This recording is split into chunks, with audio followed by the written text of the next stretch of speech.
wanted to start today's show with an update regarding the Dallas Mavericks' new arena. For those of you that don't know, the Mavericks will be moving in to their new digs somewhere around 2031, which is right when their lease ends at the American Airlines Center. But we do have an update on the Mavericks potentially choosing a new site as they hired a firm to find and recommend potential new arena sites within the city of Dallas. Welcome into Mavericks Today by Chat Sports. Jeffrey Cooperstein here with you guys, and I did want to bring this up for a reason, and this is an interesting little factoid that you guys might find here. So the firm that the Mavericks hired is called Hillwood Urban Services, and you may be thinking, why does this matter? Who cares why the Mavericks are hiring some firm to try and go find a new arena site? This is what everyone does.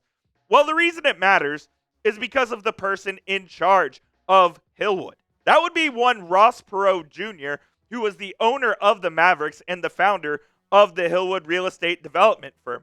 Ross Perot Jr. was obviously tasked with developing not only the American Airlines Center, but the area around Victory Park as well. And he sold the Mavericks to Mark Cuban in 2000, just before the Mavericks opened the American Airlines Center the following season in the fall of 2001. So the Mavericks and Ross Perot Jr. once again working together. And we know that Cuban and Ross Perot have had their spats over the last 25 years or so. If you've just looked at the parking situation around the American Airlines Center, yeah, you can blame Ross Perot Jr. for that because he still technically owned that land. And him and Cuban have been going back and forth at it for years and years, just trying to work out deals and trying to figure out what the best use of the land surrounding the American Airlines Center is.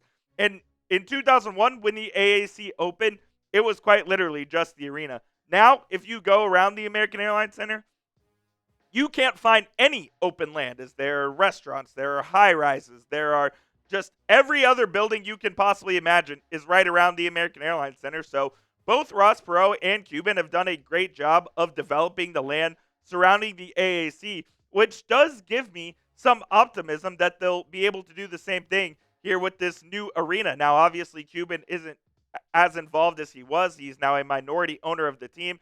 He sold the team to the Sands Corp Group with Patrick Dumont and the Adelson family to try to get this new arena built. They brought in Rick Welts, who's the new CEO of the Dallas Mavericks, to get this new arena built because he did such a good job with the Chase Center in San Francisco with the Warriors. So the Mavericks have a plan in place, and their goal is to be in the new arena by the fall of 2031 because that is when the lease with the American Airlines Center expires, and the Mavericks will be moving into their own arena, whether it be at the old Reunion Arena site, whether it be somewhere around Dallas. They're going to try to find a spot to make their own. And no, the Dallas Stars will not be involved in this new arena. It'll be basketball specific. The Mavericks are going to want to build a whole entertainment district around the entire thing. So it'll be very interesting to see what happens with the Mavericks and their new arena. Let me know, though, for today's poll question. Do you want the Mavericks to move into a new arena? Are you attached to the American Airlines Center like I am? Type Y for yes or type N for no. Let me know if you want the Mavs to move in to a new arena. Like I said, I'm pretty attached to the AAC. I won't lie to you.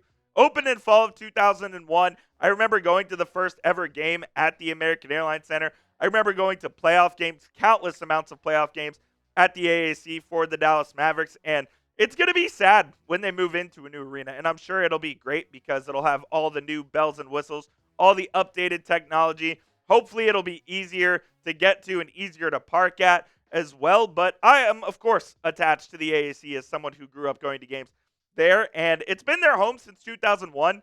And as we sit here in 2025, I'm not going to lie, it's still in pretty damn good shape. Like, I think they've done some updates to it. And yeah, they've had a couple of problems with the roof leaking and all that kind of stuff. But it seems like they got that fixed. They did put a good amount of money into it the last couple of seasons as well. They changed out the seats. They changed out the scoreboard. They did updates to the concourse. So they have put money and put work into this thing, and it's still in extremely good shape. So I'll be sad to see the American Airlines Center go, but I'm sure the Dumonts and Adelsons will be able to come up with a new state-of-the-art arena, hopefully somewhere that everyone can get to. Please subscribe today if you haven't already. We have year-round Mavs coverage, whether it's coverage on the new arena, whether it's trade rumors, whether it's free agency, all that good stuff. We have it covered for you here on the channel. We do live watch parties as well. We'll be live for the season opener against the San Antonio Spurs, and maybe we'll go live for the exhibition game against the Los Angeles Lakers out there in Las Vegas.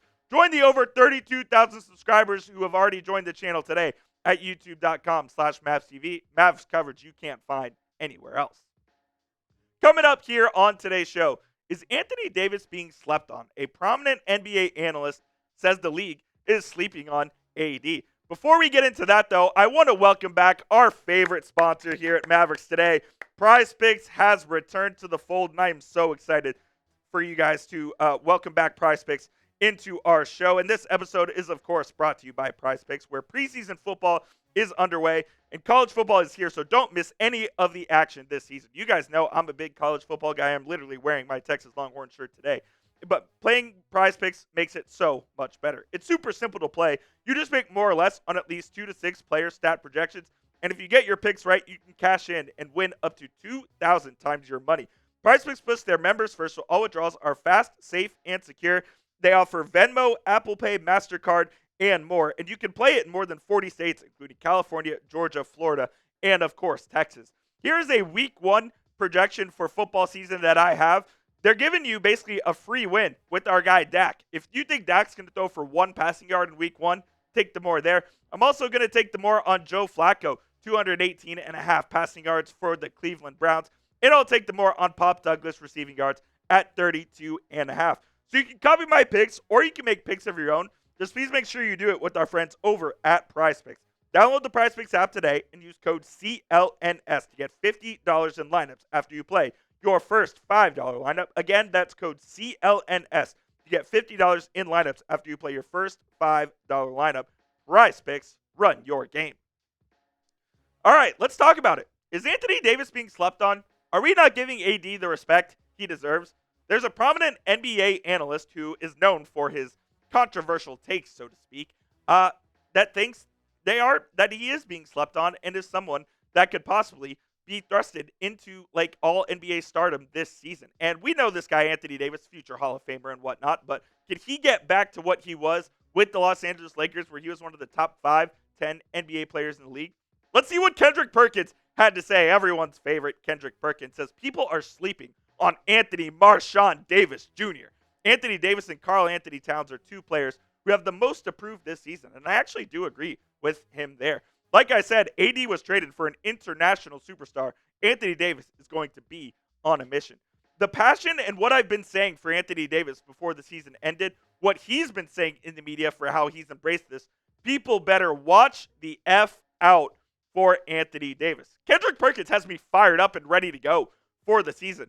In the 9 games that AD played with the Dallas Mavericks, he was absolutely fantastic. I mean, he averaged almost 25 points and 12 rebounds, dished it out a decent amount as well, over 2 blocks a game. And by the way, NBA 2K didn't even have Anthony Davis in the top 10 in block rating for this season, which is absolutely outrageous, but that's neither here nor there. He was also pretty efficient from the field at 51.6%. And I just got to say, do I hope Perk is right or what?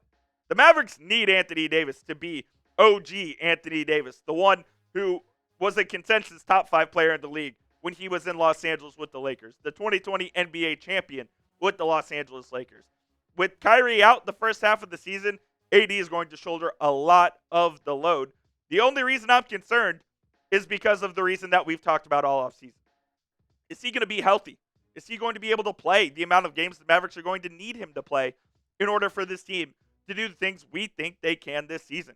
He missed 31 games last year between LA and Dallas. Now, in 23-24, he did end up playing in 76 games where he only missed 6. But then you look at the 3 years before that, 26, 42, 46 games missed. So chances are he's going to miss at least 20 of these games, right? And I think if you get 65 games out of Anthony Davis, you'd be pretty damn happy with that number. And hopefully that means the Mavericks are a top 6 seed in the Western Conference. I absolutely do think Anthony Davis has a lot to prove, and alongside Cat is probably the player in the NBA with the most to prove because he was traded for Luka Doncic. And hopefully he can fulfill this contract here and live up to the standards of the contract. And maybe that's not fair to say that he needs to live up to this because it is so lofty given his age and given everything that's going on surrounding the injuries and surrounding what's happened with the Mavericks. He's making $54 million this season and $58 in 26-27, followed by a player option for 62.7 mil in 27-28, which I assume he's going to pick up, even if he's great. I mean, that's still a ridiculous amount of money at 63 million, unless he signs that max extension, that 2-year, 120 mil max extension that a couple of other guys have signed as well. And look, whether it's fair or not, AD is always going to be compared to Luka for the trade. Who did better after the trade? Who fared better with their new team? It's always going to be a topic of discussion. And yeah, Luka is obviously the younger and most would say the better player right now. But can Anthony Davis bring the Mavericks a title before Luka? I think if that happens, and I'm not one of these people, but if that happens, I think people will justify that as a means to the trade, which happened. Look, I think Anthony Davis and the Mavs could do special things this year. You guys already know how I feel about Luka, but AD does absolutely have a lot to prove this season, and I hope Kendrick Perkins is right, man. Who wins the title first? That'll be the final question I ask you on today's show. If you think it's Luka, type 77. If you think it's AD with the Mavs, go ahead and type 3. I need AD to be good like I need oxygen, man. I need him to be the All-NBA player. I want to see Anthony Davis. I want to see the brow that we saw in New Orleans. I want that guy so bad because that guy's a Hall of Famer. I just hope he can stay healthy and help this Mavericks team reach new heights. That'll be it for today's show, guys. Appreciate you for tuning in to Mavericks Today by Chat Sports. You can hit that sub button at youtube.com/MavsTV. You can also give me a follow on Twitter at Jeff_Coop27, as I'm always tweeting about the Mavericks and other Dallas sports. We'll see you soon here on the channel.